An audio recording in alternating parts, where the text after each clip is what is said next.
Welcome to the Red Eye Perspective. I'm your host, Mohammad Al-Wishahi. Hi, folks. This is Mohammad Al-Wishahi from Red Eye Perspective. I'm back today with a new topic. It's not new, but I am talking about it because of many questions of folks posed to us. And they wanted to know, why is the United States losing its image status in the world? Now, as you can imagine, this is a very complicated subject, and it really requires books, and I'm sure some have been written already. But from my perspective, as a former CIA officer who had the opportunity to meet so many individuals from other countries, from other intelligence services, and just regular citizens from different walks of life and all layers of socioeconomics, I got to learn from them how they see the United States. As a first generation immigrant, I myself also developed such a great dreamy respect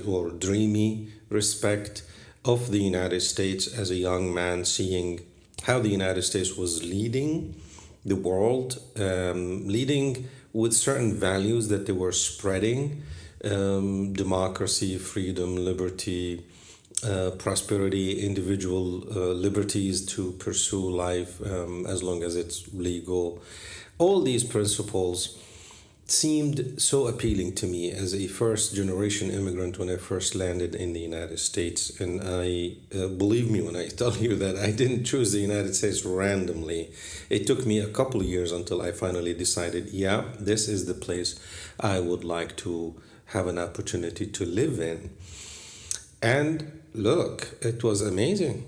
It was really exactly what they preached it to be, i.e., opportunities, possibilities. If you excel, there should be some kind of a reward at the end of your hard labor.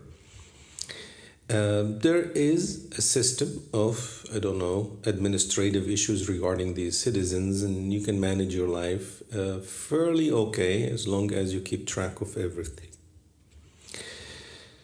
But eventually, I also started to learn and see the issues within the United States.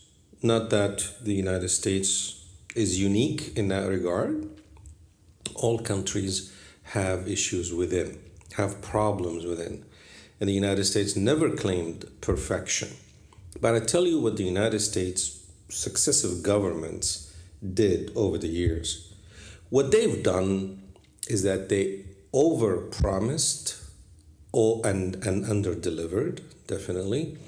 Over-promised, over-embellished this image of perfection, which is completely unrealistic.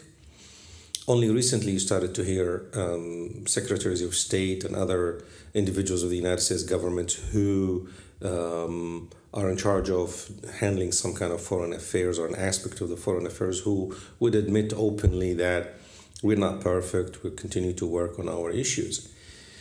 So this issue seems to be the major creation of disappointment in the United States. And by the way, as you all know, disappointment is a feeling people get when they had higher expectation or higher hope in someone or something.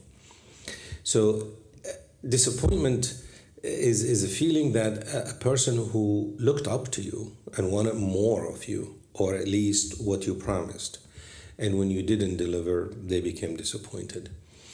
It is still categorized, in my opinion, under some kind of a friendly feeling. There's no animosity yet, because these people actually were in love with you and they did not get what you promised them to give.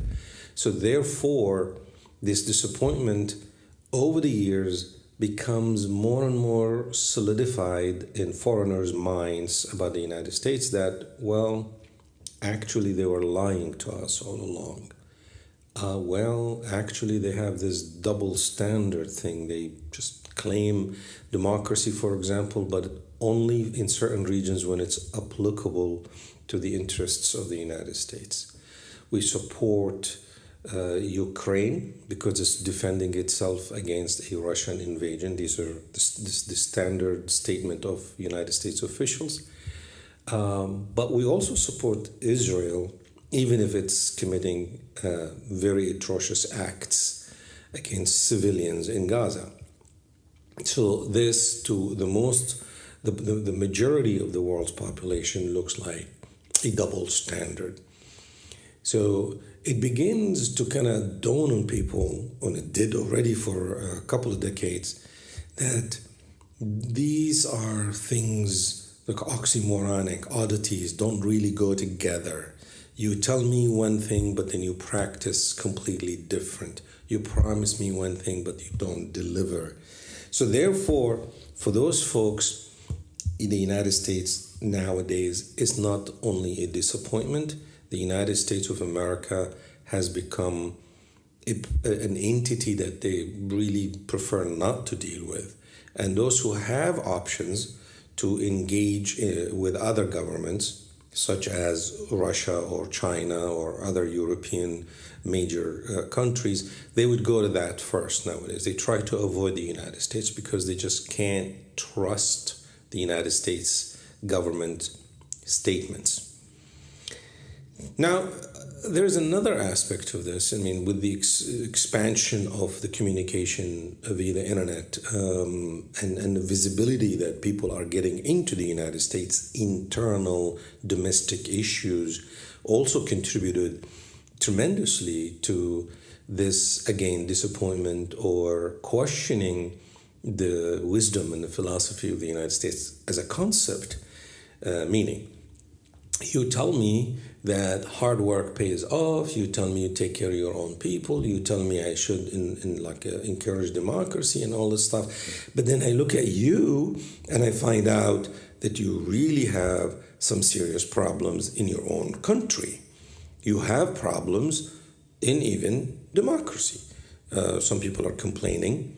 And in your own citizens, I can see also as a foreigner from afar that there are ethnic issues going on in your own country. There are severe economical issues with the unemployment in the millions, with the homelessness, with the addicts, and be it alcohol, illegal drugs, or even legal medicines that people are really addicted to. And where is the government that is unable even to provide a decent health service or services to its own citizens? When the country is so corrupt and infested with so much lobbying of the special interests of the big corporations, foreigners are not as obscured or less smart than us. They can see, they can hear that internally, the United States does not really look as, well, at least better than other countries who are having internal problems. In fact, this collectively may come across as incompetence. You are, as an entity, incompetent because you come here and flex your muscles and show me your strong military when your own soldiers are actually on food stamps. When your own veterans are being neglected and they're complaining, and administration after administration continue to fail to find a solution for our veterans, the people who served and put their lives on the line for us, and suddenly we neglect them and turn our backs to them. So people out there are able to see all that. Now, don't get me wrong, I know again and again I need to mention this caveat. This is not unique to the United States. Many other countries have similar issues or bigger issues in different ways and varying degrees. But when you have these certain issues and people have visibility into your country, well, guess what? Your enemies are going to take advantage of that, i.e. the competitors, be it Russia or China, or be it some countries in the EU, may also start to highlight and flag and exaggerate and exasperate certain bad situations in your country, making you look much worse. So again, the consistency that people wanted to find in our statements compared to our deeds was non-existent. We continued to be hypocritical. We continued to show the world that we are capable but we choose not to. Look, this is dangerous, by the way, when you say, I am capable, I have the ability, but I choose not to. You talk about some humanitarian conditions around the world, and always, almost, the one entity that usually vetoes things related to humanitarian activities in the world, especially when there's like war zone, is the United States. And people are baffled. They're like, wait, you said you are for people's democracy and freedom and safety, and what are you doing? It's inexplicable, and people cannot really find any explanation. So again, when they listen to your enemies telling them, well, the reason the United States is doing this is because the United States all along has been blah, blah, blah, blah, whatever bad adjectives, your competitors and enemies can put there, it becomes more plausible, more believable. Adding to all of that, there is something about us when we travel abroad, individuals or officials, that comes across as arrogant. Arrogant in our voices, arrogant in our words, arrogant in our day-to-day activities. There's, as one of my former colleagues wrote that book about it, it's kind of hubris. You come across as you Mr. Know-it-all. I have the solutions for everything. I'm better than everybody. Like I remember this American person really screaming at London Heathrow Airport arrival where the passport authorities were supposed to check your passport. That person screamed in the middle of that space saying, I am an American. I don't need to check my passport. And of course, though, the disappointment of that person, the British authorities convinced them otherwise and said, no, you have still to fill out all the paperwork that everybody has to fill it before you come into our country. Take this and spread it over multiple examples. That person was arrogant enough to do that in the United Kingdom. Can you imagine what they do in poorer countries? Can you imagine what they do in other countries that they think less of? So individually, generally speaking, and the industry talked about this, they call it the ugly American. It became an expression of a person who goes around the world yelling and screaming and making really a bad image of himself or herself and their country.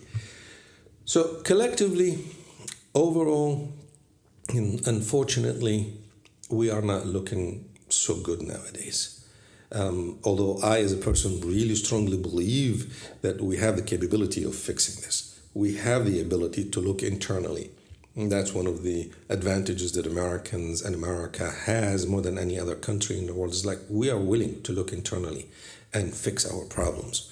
We continually try to do that, but we are so swamped into the details of this,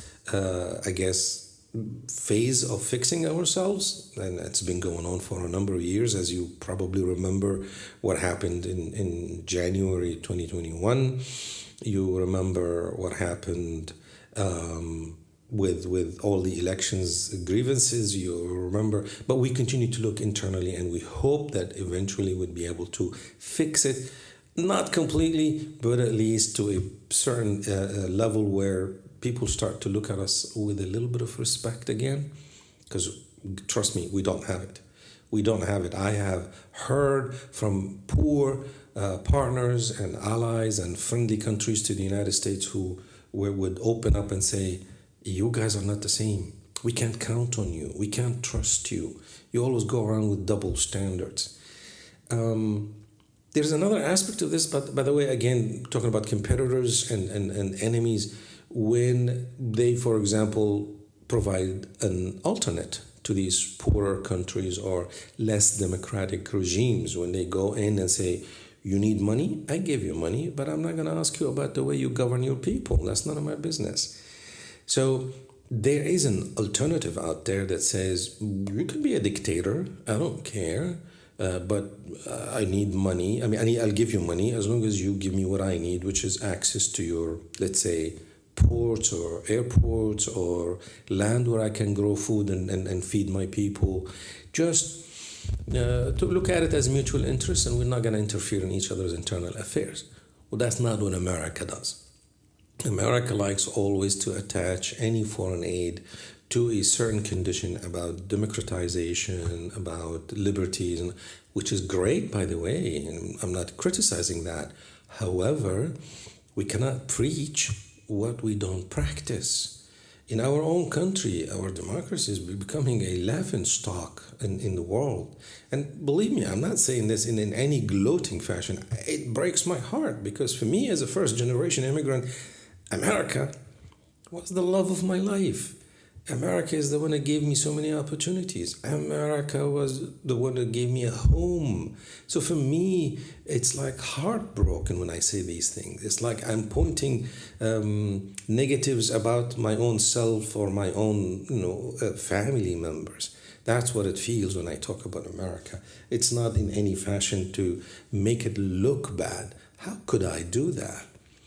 But also, in the same breath, I can tell you, as an American, and I'm sure there are millions of Americans feel the same way, we do feel it is time to take a pause, to look internally, to fix ourselves, to stop preaching to the world, to humble ourselves as a country, and also as individuals. We really need to pause. We really need to show a friendlier face to the world. And I'm hopeful. I'm hopeful that eventually all of this will be fixed. It's going to take some time, of course. It's going to take a lot of effort. And I hope we reach that solution, that renewal of American principles and values without any human losses or lives. I'm praying for that. But as you all know, based on what we're seeing nowadays, that is not really looking that great. That is not really looking that hopeful. In any case, I hope this podcast was of help to you. If you do have any questions or comments, I greatly welcome them, and I will do my best to answer every one of them personally and directly. With that in mind, I thank you very much for your time, and I wish you a great day.